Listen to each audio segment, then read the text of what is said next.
There are an estimated 1,400 Christmas tree growers in Virginia. With a peak sales season of only a few weeks, it's not a full-time business. For many growers, it's more of a love affair. What made me get into the Christmas tree? When my kids were younger, they're now grown, 20, 22. When they were younger, we went out to cut down our own Christmas trees, and we had a blast. Some of the farms we went to were smaller and some were bigger, but everyone we went to was just absolutely fun, and we had a great time.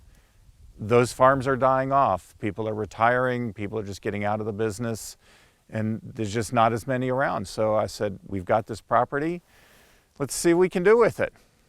My dad started this farm back, I remember him planting them starting in '65. I was young. We started selling trees in '72. My father died 13 years ago, if I got my dates right in my head. My wife and I took the farm over 15 years ago, but I worked with him my entire life. I learned, but I didn't necessarily learn enough because I still had rather much learning to do as I got older and took it over myself. Both beginning tree grower Ricky Lapkin and veteran grower Timothy O'Neill know that raising trees is a year-round occupation. Planting them is a lot of work, too. We've got 5 sections of trees that we're going to grow over the next 5 to 6 years. We're planting them one section at a time. It's roughly an acre per year. We calculated about 1,200 trees per acre.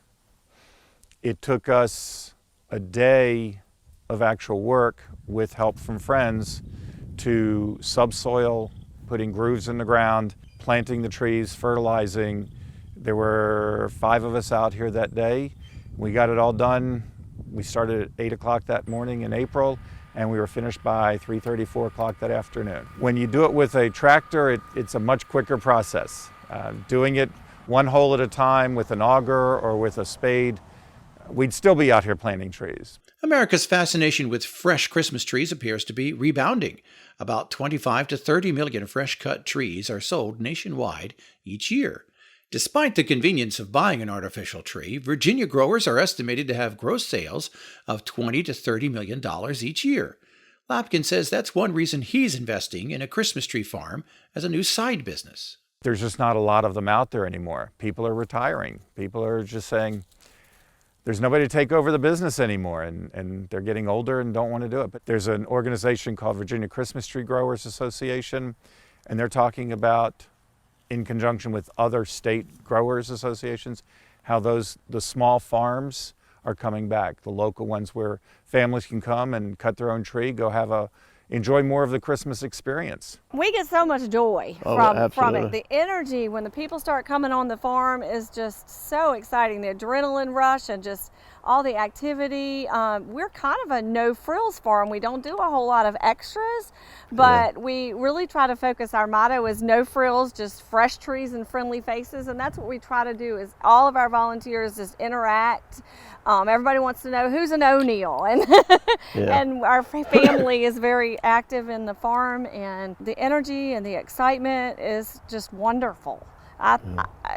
It just pumps us up, it carries us all year long. Getting started as a Christmas tree grower is not as simple as planting a few hundred trees. Lapkin researched the costs and procedures for a year before recruiting friends and fellow growers to plant his first saplings. He's pleased to report that Virginia's Christmas tree grower community is very helpful and glad to give advice. Already, he's learned so much. So here's a beauty. I'm just going to clear them out a little bit. And look, we have a tree. And that, to me, is just a beautiful sight. And he's grown. I can tell you he's grown because these were shorter. And this is all new growth here. And they grow from the top, so they grow out from these buds. This is all new growth here. We've got a little bit of brown. But that's just a beautiful looking tree. One day, that's going to be in somebody's home. Lapkin says he's leaving his grass high the first few years to protect the small trees from predators like deer and birds. It's not unusual to lose 40% of your new trees each year. At the O'Neill farm, they don't mow between the rows until fall, but they enjoy working as a couple to shape the trees and prepare for the holiday rush. When my wife got to trimming trees with me, she said, this is like artwork. She got that hedge clipper and went to working, and you shaping a tree that when it's grow in June, when it grows, it looks scary almost. It just got new growth everywhere. And some of them will grow, the white pines will grow 2 feet, sticking everywhere. And you got to look at the tree and see what's going to be the new conical shape that we're going to go for. And you start your process of working, and it doesn't take but a couple of minutes to do a tree with the hedge clipper. It can take 6 to 8 years to grow a Christmas tree to harvest size, so Lapkin won't be hosting guests until at least 2030. When I get home and I'm tired from work, I can go outside and either get on the tractor or the lawnmower, or go out and cut down a tree or trim trees, because it does take work to shape the trees during the year. But it's going to be something fun to do that's going to be different.